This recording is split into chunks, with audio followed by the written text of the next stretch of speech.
Hello friends, it's इमानी और आज फिर से मैं आई हूँ एनसीईआरटी के एक नए चैप्टर को हिंदी में एक्सप्लेन करने। और इस चैप्टर का नाम है body fluid and circulation, chapter number 18। तो चलिए शुरू करते हैं। जैसा कि हम जानते हैं कि सारे लिविंग सेल को न्यूट्रिएंट, ऑक्सीजन एंड अदर आवश्यक पदार्थों की आवश्यकता पड़ती है और जो वेस्ट एंड हार्मफुल पदार्थ बनते हैं उन्हें लगातार शरीर से बाहर भी निकालना पड़ता है और जिससे कि टिश्यू हमारा हेल्दी रह सके। इस ट्रांसपोर्टेशन के लिए अलग अलग ग्रुप के एनिमल्स में अलग अलग मेथड्स होते हैं, ठीक है। स्पॉन्ज एंड सिलेंडरेट जैसे सिंपल ऑर्गेनिज्म अपनी बॉडी कैविटीज़ के थ्रू ही अपने सराउंडिंग से वाटर को सर्कुलेट करते हैं, जिससे सेल्स के बीच आवश्यक पदार्थों का लेन देन हो जाता है। कई कॉम्प्लेक्स ऑर्गेनिज्म अपनी बॉडी में इन मटेरियल्स के ट्रांसपोर्टेशन के लिए स्पेशल फ्लूइड का यूज़ करते हैं, ठीक है। और जो हायर ऑर्गेनिज्म है बहुत सारे, जैसे कि ह्यूमंस एक बहुत ही common fluid, body fluid blood का यूज़ करते हैं। और एक दूसरा बॉडी फ्लूइड है लिम्फ, वो भी कुछ सब्सटेंस के ट्रांसपोर्टेशन में हेल्प करता है। अब बात करते हैं ब्लड की। ब्लड एक स्पेशल कनेक्टिव टिश्यू जो कि फ्लूइड मैट्रिक्स, प्लाज्मा और फॉर्म्ड एलिमेंट का बना होता है। Fluid matrix, plasma and formed element, fluid matrix, plasma and formed element का बना होता है। अब बात करते हैं प्लाज्मा की। प्लाज्मा एक स्ट्रॉ कलर का, किस कलर का? स्ट्रॉ कलर्ड विस्कस फ्लूइड है जो कि ब्लड का 55% बनाता है। Plasma straw coloured viscous fluid है जो कि ब्लड का 55% बनाता है। एंड प्लाज्मा में 90 to 92% water and 6 to 8% protein होता है। प्लाज्मा में 90 से 92% water and 6 to 8% only protein होता है।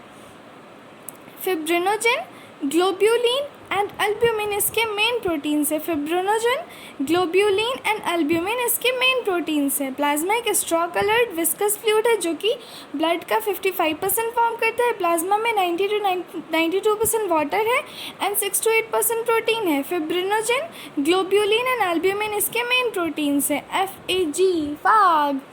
अब बात करते हैं फिब्रिनोजन। फिब्रिनोजन की आवश्यकता ब्लड के क्लॉटिंग के लिए या फिर कोएगुलेशन के लिए होती है। जो फिब्रिनोजन है उसकी ज़रूरत ब्लड के क्लॉटिंग के लिए या फिर कोएगुलेशन में पड़ती है। और जो ग्लोब्यूलिन है वो मेनली बॉडी के डिफेंस मैकेनिज्म में हेल्प करता है। एल्ब्यूमिन ऑस्मोटिक बैलेंस को मेंटेन करने में हेल्पफुल है। जो एल्ब्यूमिन है वो ऑस्मोटिक बैलेंस को मेंटेन करने में हेल्प करता है। प्लाज्मा में कुछ मिनरल्स होते हैं जैसे कि sodium, calcium, magnesium, SiO3- and chlorine etcetera. Plasma में कुछ मिनरल्स भी होते हैं जैसे sodium, chlorine, calcium, magnesium, SiO3-। Glucose, amino acid, lipid etcetera ये भी प्लाज्मा में होते हैं और ये बॉडी में हमेशा ट्रांसपोर्ट होते रहते हैं। जो ग्लूकोज, अमीनो एसिड, लिपिड्स हैं ये सब भी प्लाज्मा में प्रेजेंट होते हैं और ये बॉडी में हमेशा ट्रांसपोर्ट होते रहते हैं। ब्लड को कोएगुलेट करने वाले फैक्टर प्लाज्मा में इनएक्टिव फॉर्म में रहते हैं। जो ब्लड को कोएगुलेट करने वाले फैक्टर हैं वो प्लाज्मा में इनएक्टिव फॉर्म में रहते हैं और वो प्लाज्मा जिसमें क्लॉटिंग फैक्टर नहीं है उसको सीरम कहते हैं। Serum, SERUM। वो प्लाज्मा जिसमें क्लॉटिंग फैक्टर नहीं है उसको सीरम कहते हैं। अब बात करते हैं फॉर्म्ड एलिमेंट की। ब्लड में क्या क्या था? Fluid matrix, plasma and formed element. Plasma तो पढ़ लिया, अब पढ़ेंगे फॉर्म्ड एलिमेंट।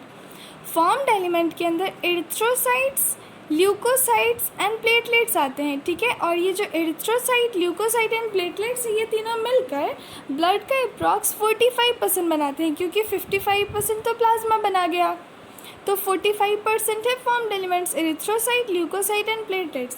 अब बात करेंगे एरिथ्रोसाइट की। जो एरिथ्रोसाइट है वो ब्लड में पाए जाने वाले सेल्स में एरिथ्रोसाइट या फिर RBC सबसे ज़्यादा होती है। RBC that is erythrocyte. और एक जो हेल्दी ह्यूमन होता है, एक हेल्दी एडल्ट ह्यूमन होता है, उसके बॉडी में अप्रॉक्स 5 मिलियन से 5.5 मिलियन, 5 मिलियन से 5.5 मिलियन RBC पर मिलीमीटर क्यूब ऑफ वाटर में ब्लड में पाई जाती है। एक हेल्दी ह्यूमन में ब्लड में अप्रॉक्सली 5 मिलियन से 5.5 मिलियन RBC ब्लड में पाई जाती है। और एडल्ट ह्यूमन में RBC का फॉर्मेशन रेड बोन मैरो में होता है। रेड बोन मैरो में RBC का फॉर्मेशन होता है। बहुत सारे मैमल्स की RBC में न्यूक्लियस नहीं होता और ये जो आरबीसी है वो बाइकनकेव शेप की होती है। किस शेप की? बाइकनकेव शेप की होती है। इसमें न्यूक्लियस नहीं होता है। इसमें एक रेड कलर की आयरन कंटेनिंग कॉम्प्लेक्स प्रोटीन होती है जिसे हीमोग्लोबिन कहते हैं, ठीक है। एरिथ्रोसाइट में, रेड ब्लड सेल्स में रेड कलर की आयरन कंटेनिंग कॉम्प्लेक्स प्रोटीन होती है जिसको कि हीमोग्लोबिन कहते हैं। और इसी हीमोग्लोबिन के कलर की वजह से सेल्स का नाम एरिथ्रोसाइट आरबीसी रखा गया। एक जो हेल्दी ह्यूमन होता है उसके 100 ml ब्लड में 12 से 16 ग्राम हीमोग्लोबिन पाया जाएगा, ठीक है। एक हेल्दी ह्यूमन के 100 ml ब्लड में 12 से 16 ग्राम हीमोग्लोबिन पाया जाएगा। हीमोग्लोबिन रेस्पिरेटरी गैसेस की ट्रांसपोर्टेशन में भी यूज़ होता है, ठीक है। जो हीमोग्लोबिन है वो रेस्पिरेटरी गैसेस के ट्रांसपोर्टेशन में भी उपयोगी होता है, यूज़फुल होता है। आरबीसीज़ की एवरेज लाइफ स्पैन 120 दिन की होती है, ठीक है। आरबीसीज़ की जो नॉर्मल एवरेज लाइफ स्पैन होती है वो 120 दिन की होती है, मतलब अप्रॉक्स 4 महीने की। और इसके बाद ये स्प्लीन में ख़त्म हो जाते हैं, नष्ट हो जाते हैं, ठीक है। आरबीसी की एवरेज लाइफ स्पैन है 120 दिन की और इसके बाद वो स्प्लीन में नष्ट हो जाएगा। स्प्लीन को क्या बोलते हैं? Graveyard of RBC. स्प्लीन को क्या कहते हैं? Graveyard of RBC. आरबीसी की एवरेज लाइफ स्पैन 120 दिन है और इसके बाद ये स्प्लीन में नष्ट हो जाएगा और स्प्लीन को कहेंगे हम ग्रेवयार्ड ऑफ आरबीसी, मतलब कि स्मशान घाट ऑफ आरबीसी, ठीक है, फिर कब्रिस्तान ऑफ आरबीसी। अब बात करते हैं leucocyte, WBC, white blood cells की ल्यूकोसाइट, ठीक है। ल्यूकोसाइट्स को डब्ल्यूबीसी भी कहते हैं और इसमें हीमोग्लोबिन नहीं होता है, इसीलिए इसमें कोई कलर भी नहीं होता, ये कलरलेस है। ल्यूकोसाइट में न्यूक्लियस है, देखो आरबीसी में न्यूक्लियस नहीं था पर ल्यूकोसाइट में न्यूक्लियस है। आरबीसी के कंपेरेटिवली जो ल्यूकोसाइट है डब्ल्यूबीसी उसकी संख्या बहुत कम होती है। ल्यूकोसाइट की संख्या अप्रॉक्सली 6000 से 8000 मिली पर मिलीमीटर क्यूब ऑफ ब्लड होती है, ठीक है। और आरबीसी की कितनी थी? 5 से 5.5 मिलियन थी, ठीक है। और इसकी 6000 से 8000। ल्यूकोसाइट मतलब डब्ल्यूबीसी जनरली शॉर्ट लाइफ्ड होता है, मतलब कि एरिथ्रोसाइट की जो लाइफ स्पैन थी वो 3-4 महीने की थी ना, 120 दिन की अप्रॉक्स। और डब्ल्यूबीसी की जो ये होती है क्या बोलते हैं उसको, मतलब जीवन काल जो होता है वो बहुत कम होता है, वो शॉर्ट लाइफ्ड होता है। हमारे पास डब्ल्यूबीसी की 2 मेन कैटेगरी होती है, granulocyte and agranulocyte. WBC 2 main category में है, ग्रैन्युलोसाइट एंड ए ग्रैन्युलोसाइट, ठीक है। Granulocyte neutrophil, eosinophil and basophil. Granulocyte में कौन कौन है? Neutrophils, eosinophils and basophils. और ए ग्रैन्युलोसाइट में है lymphocyte and monocyte. Agranulocyte में है लिम्फोसाइट एंड मोनोसाइट। ग्रैन्युलोसाइट में है neutrophil, eosinophil, basophils and EB. And agranulocyte में है लिम्फोसाइट एंड मोनोसाइट्स। डब्ल्यूबीसी में न्यूट्रोफिल सबसे ज़्यादा 60 to 65% होता है। न्यूट्रोफिल सबसे ज़्यादा है 60 to 65%। बेसोफिल सबसे कम होता है 0.5 से 1%, ठीक है। सबसे ज़्यादा क्या है? न्यूट्रोफिल जो कि 60 से 65% है और बेसोफिल सबसे कम है, कितना है? 0.1 से 1%, 0.5 से 0.5 से 1%, 0.5 से 1%। न्यूट्रोफिल एंड मोनोसाइट, मोनोसाइट कितना है? 6 to 8%, मोनोसाइट कितना है? 6 से 8%। तो न्यूट्रोफिल और मोनोसाइट दोनों फैगोसाइटोसिस का काम करेंगे। जो न्यूट्रोफिल एंड मोनोसाइट है, मोनोसाइट मतलब कि neutrophil of granulocyte and monocyte of agranulocyte, ये दोनों फैगोसाइटोसिस का काम करते हैं जो कि बॉडी में इंटर करने वाले फॉरेन ऑर्गेनिज्म को नष्ट कर देता है, ठीक है। फैगोसाइटोसिस मतलब खाने का काम। तो न्यूट्रोफिल एंड मोनोसाइट दोनों मिलकर फैगोसाइटोसिस करेंगे और ये क्या करेंगे? बॉडी में इंटर करने वाले फॉरेन ऑर्गेनिज्म को नष्ट कर देंगे।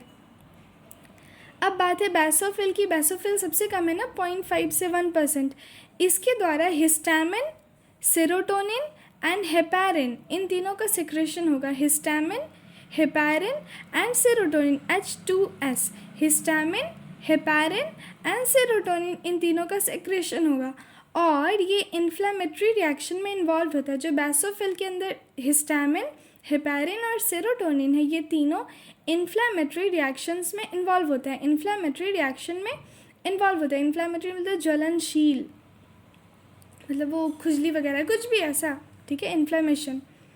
ईओसिनोफिल्स 2 से 3% होता है। ईओसिनोफिल्स 2 से 3% है, और वो जो है वो इन्फेक्शन का अपोज करेगा। ईओसिनोफिल क्या करेगा? इन्फेक्शन का अपोज करेगा, और एलर्जिक रिएक्शन से भी एसोसिएटेड है। एलर्जिक रिएक्शन से सुना है, स्नोफीलिया होता है, तो वो एलर्जी होती है ना स्नोफीलिया में। वही है कि जो ईओसिनोफिल्स है वो 2 to 3% होता है, इन्फेक्शन का अपोज करेगा, एलर्जिक रिएक्शन में भी एसोसिएटेड होता है। अब है लास्ट वाला लिम्फोसाइट, 20 to 25% होता है, और 2 टाइप का होता है, बी टाइप और T type. B type lymphocyte and T type lymphocyte, और ये दोनों ही इम्यून रिस्पॉन्स के लिए रिस्पॉन्सिबल है। लिम्फोसाइट्स 20 to 25% होते हैं, और 2 टाइप के होते हैं, बी एंड टी, और ये दोनों इम्यून रिस्पॉन्स के लिए रिस्पॉन्सिबल हैं। देखो सबसे ज़्यादा क्या है? न्यूट्रोफिल्स 60 to 65%, उससे कम है लिम्फोसाइट 20 to 25%, उससे कम है ईओसिनोफिल्स 2 to 3%, नहीं उससे कम है मोनोसाइट 6 to 8%, उससे भी कम है ईओसिनोफिल 2 to 3%, और सबसे कम है बैसोफिल्स 0.5 से 1%। Again neutrophil, lymphocyte, monocyte, eosinophil, basophil. ठीक है, अब हम लोग लास्ट प्लेटलेट्स के बारे में पढ़ेंगे। प्लेटलेट्स को थ्रोम्बोसाइट भी कहते हैं, प्लेटलेट्स को थ्रोम्बोसाइट्स भी कहते हैं, प्लेटलेट्स को थ्रोम्बोसाइट्स भी कहते हैं। और जो प्लेटलेट्स हैं वो सेल फ्रैगमेंट्स हैं। ठीक है, प्लेटलेट्स सेल फ्रैगमेंट्स हैं जो कि megakaryocyte special cell in bone marrow में उत्पन्न होते हैं, जनरेट होते हैं। ठीक है, प्लेटलेट्स सेल फ्रैगमेंट्स हैं, और कहाँ पर ये बनते हैं? मेगा कैरियोसाइट्स में। मेगा कैरियोसाइट्स क्या है? स्पेशल सेल है बोन मैरो में, वहाँ से प्लेटलेट्स बनेंगे। ब्लड में प्लेटलेट्स का अमाउंट है 1.5 लाख से 3,50,000। ठीक है, 1,50,000 से 3,50,000 तक, 1,50,000 से 3,50,000 तक। प्लेटलेट्स कई टाइप के पदार्थ रिलीज़ करते हैं। ठीक है, जो प्लेटलेट्स है वो बहुत टाइप के पदार्थ रिलीज़ करता है, और उनमें से ज़्यादातर ब्लड के कोएगुलेशन में हेल्पफुल होता है। ठीक है, ज़्यादातर जो है वो ब्लड के कोएगुलेशन में हेल्पफुल है। इनके जो नंबर्स हैं उसमें कमी होने की वजह से क्लॉटिंग डिसऑर्डर होता है। इनके नंबर में कमी होने की वजह से क्लॉटिंग डिसऑर्डर होता है, और जिसकी वजह से बॉडी से ब्लड का नुकसान होता है, मतलब बॉडी से ब्लड की कमी हो जाती है। ठीक है, डेंगू में होता है ना, प्लेटलेट्स कम जाता है। ये हो गया हमारा। अब हम लोग पढ़ेंगे ब्लड ग्रुप्स, तो हम लोग इसको नेक्स्ट टॉपिक में पढ़ेंगे, नेक्स्ट पार्ट में। Thank you for listening. आप लोग इसको फिर से एक बार एनसीईआरटी से भी देख लेना। All the very very best. Tata.